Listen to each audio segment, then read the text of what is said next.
Where the hell are you going? New York.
I'm finally back.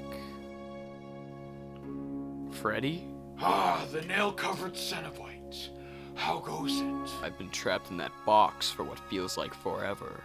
Not quite, but we both know the man who put you there. And what if we were to team up and torture him more than anyone ever could? Sounds great.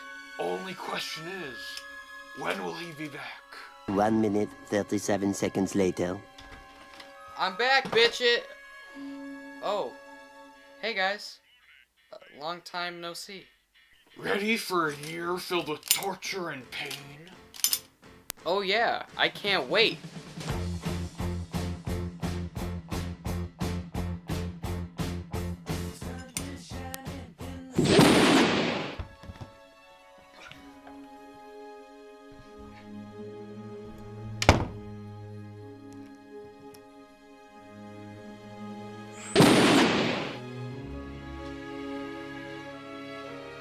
What do you want?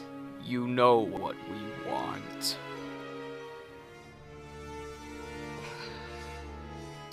So, what should we have him do first? Hell Seeker.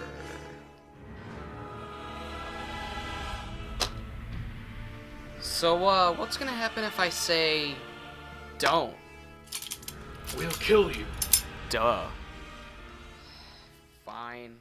Hello and welcome to Confused Reviews, where our cartoon drawing reviews movies, and welcome one and all to Season 3. And since I've been doing this for 2 years now, I think it's time for an upgrade. Ah, that's better. Holy shit!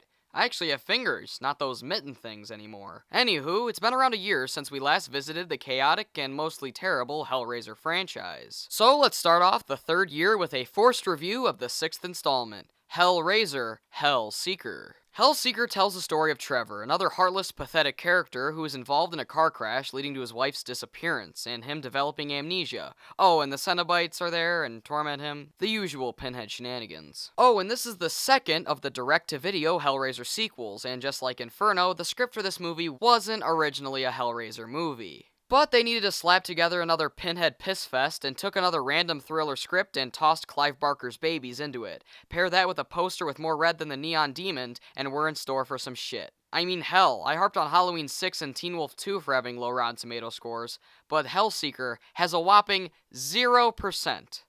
Oh boy. So let's venture back to the Hellraiser franchise to see if this movie has anything to offer, or is just another bland, boring, terrible horror sequel. This is Hellraiser: Hell Seeker. So the film begins with an actually really entertaining opening score, and we bounce into some tickling. Who's that supposed to scare? Fucking Elmo? The ones partaking in this children's activity is Trevor, played by Dean Winters, and Kirsty Cotton, played once again by Ashley Lawrence, because, fun fact, in a shocking move, the studio didn't just slap the Cenobite gang in this movie and call for lunch, but they actually shoved Kirsty, who starred in both 1 and 2, which, I didn't talk about Unconfused reviews in this movie as well. But regardless, I applaud them for doing so because it brings something new to the table, but I am also very disappointed they had to shoehorn a beloved character into this movie for no reason. Also, not one word is spoken regarding her boyfriend she had once upon a time, but who really cares? Back to the movie, we find out that they're having relationship issues, and they then decide to make out while driving, which is such a smart choice, but leads them to do what the Duke boys would do in a situation like this.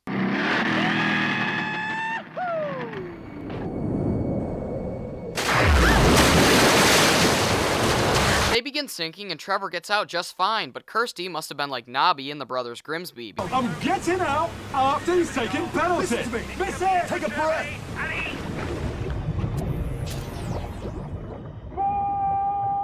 Because she decides, nah, I'll just stay in here and drown. Wow, bring back a beloved character only to kill them off in the first 5 minutes. Nice. Trevor eventually wakes up and finds himself in Hannibal Lecter's wet dream as he begins being operated on, and more specifically, his brain. But I gotta ask, why? I know this series is all about torture and pain, but don't you think you're blowing your load a little bit early? We're 7 minutes in and you're already showing the grossest part of the movie by far. Might as well turn it off here. Let's press on. He's poked in his bare brain with those plastic things on every piece of clothing you've ever worn, and wakes up again, but this time being talked to by Allison, played by Rachel Hayward. After John Heyman here gives his spiel, he's questioned by Detective Lang, played by William Taylor, who also says that Kirsty's missing.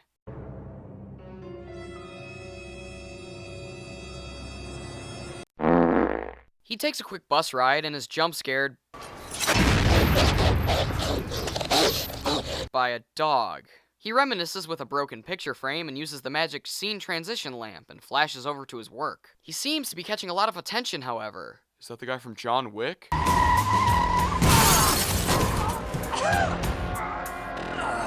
What the fuck? He sits down and is attacked by Lumberg.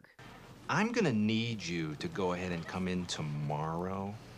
So if you could be here around 9, that would be great. Okay, that doesn't really happen, but I wish it did. Instead, he sees some crumpled up card which triggers a desaturated memory. He's startled by Charles Lee Ray's brother here and returns to reality to grab a snack. Ooh, wet severed hands, B12. Oh, fuck! After that shitty jump scare, his boss Gwen, played by Sarah Jane Redmond, starts getting real frisky and makes him remember him cheating on his wife with her, and then leaves. What? Trevor returns to the police station to talk once again with the skinnier Carl Winslow, who keeps saying, in layman's terms, Trevor intentionally killed his wife.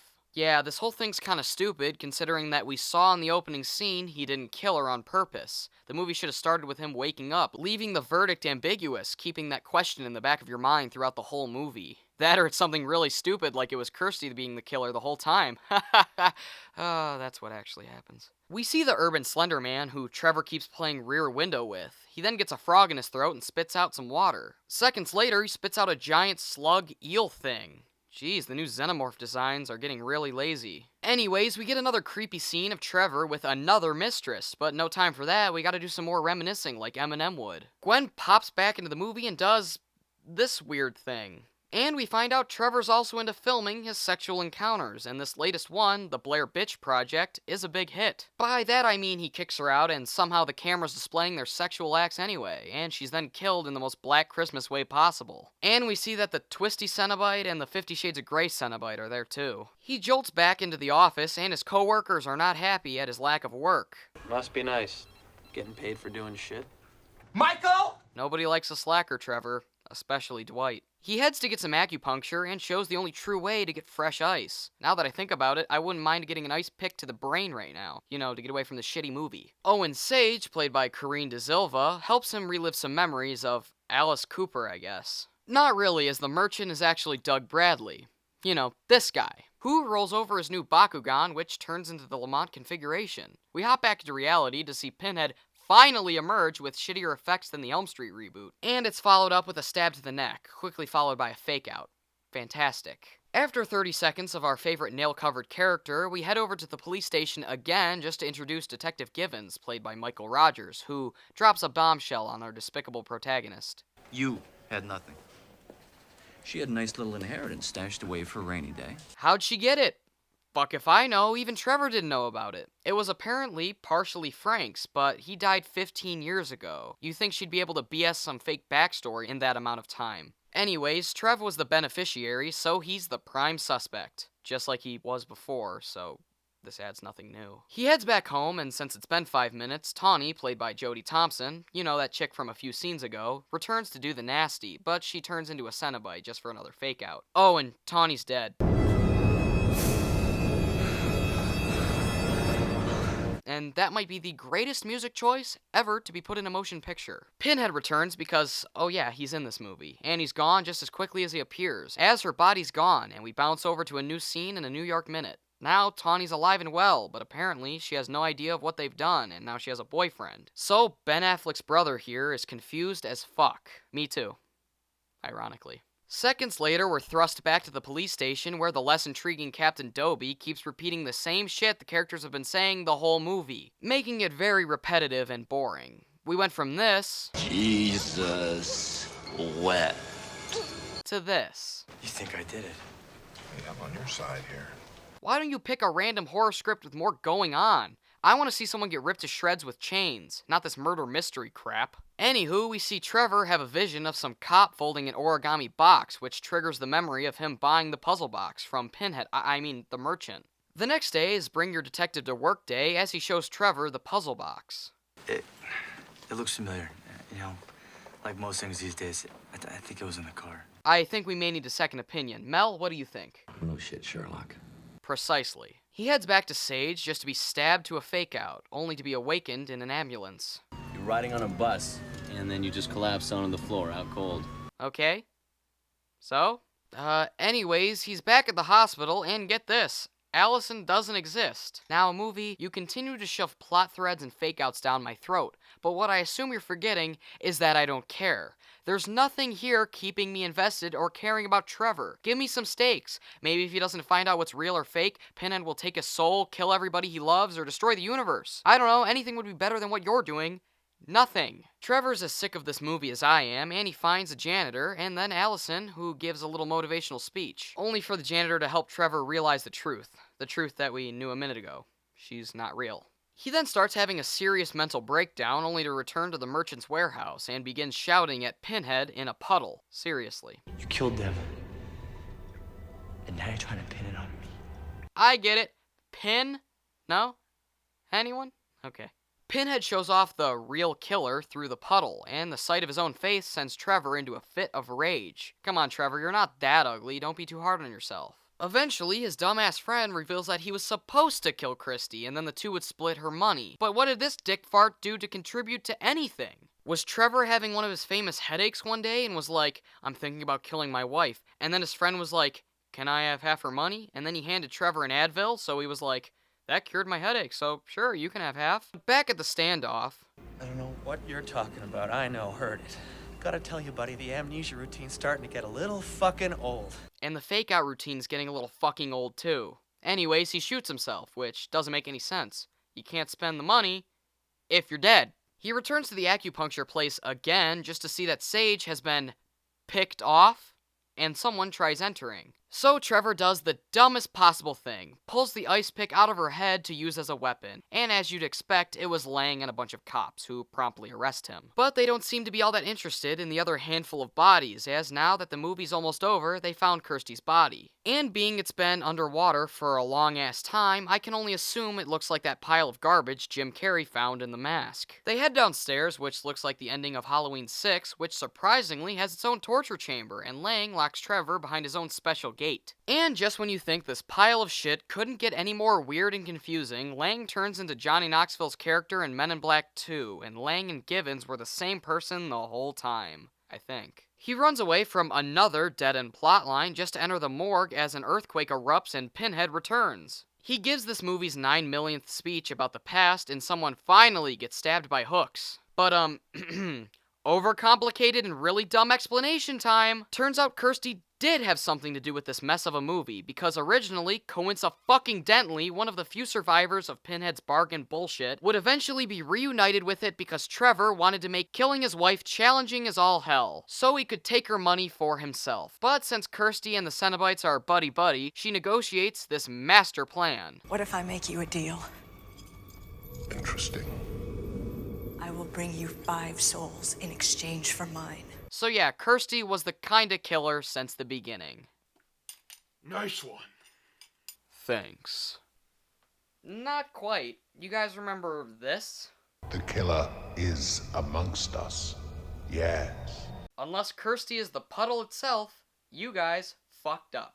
Anyways, the whack-ass explanation for the fake-outs and plot lines going nowhere is that he was already in hell from the get-go. But how, you may be asking? Well, the same way Vincent got Marvin in Pulp Fiction, a bullet to the face. But aren't Cenobites forced to be on scene and take souls themselves? And whatever, this movie's almost over. So yeah, Trevor was the one who drowned, Kirsty escaped the water, it was his body under the sheet the whole time, his hook wounds are gone, yada yada yada. So in the end, the cops believe Kirsty's alibi that Trevor shot himself while driving, and they believe her because she was in the good Hellraiser movies. And we find out all the randomness sorta had relevance. Because Allison and the coroner weren't doctors like previously assumed, the puked up slug was found in his corpse, and Detective Lang lets Kirsty keep the puzzle box. Because you can totally give away the evidence from a crime scene, regardless of its relevance being a lot or a little. And as our movie comes to a close, Kirsty looks over everything, never to be seen again. In the films, at least. The comics and figures get a little weird. And that was Hellraiser Hellseeker, and all I can say is, what the hell? In all reality, this movie is a mess. I get all the random fake-outs were supposed to come together in the end, but it still makes the movie bland and not engaging. When every scene ends in a wake-up jump scare, it makes me roll my eyes and is the equivalent to me taking out my brain and watching the same scene 40 times. It gives the same end result. Not a damn thing. Trevor is nowhere near as a scumbag as that Thorn douche from the last one, but he wasn't a good guy either. I understand the flawed character. There's hundreds of great examples of it. But these Hellraiser sequels managed to make some of the least compelling and interesting characters I've ever seen. I didn't give a rat's ass about anyone in this movie, and it's unfortunate that Kirsty, one of the best characters of the franchise, was degraded to this shitty, forgettable sequel. And finally, Pinhead. He's not in this movie. He's a cameo. He's on the poster in the trailer, but he's not a character. He doesn't directly or indirectly kill anyone in this movie. He did nothing for this movie. He's such a badass character with so much potential, played by a great actor. He's someone I should and used to fear. But the farther down the rabbit hole I go with these sequels, the less I'm frightened by a guy with nails in his head. And that shows how shitty these movies are. Overall, the only good in this movie is the glimpses of Doug Bradley's talent. All 40 seconds of it, and not much else. I hate to say it, but I wouldn't give Hellraiser Hellseeker anything more than an F, because it's a bland, boring mess that honestly gives me a headache. It has nothing redeeming in it, and out of Pinhead's 2 choices presented in this movie, pain or pleasure, this movie is definitely a fucking pain. How was that? Good. Now, what's next? Fuck! Get to work. Here we go again. I'm Confused Reviews. Thanks for watching.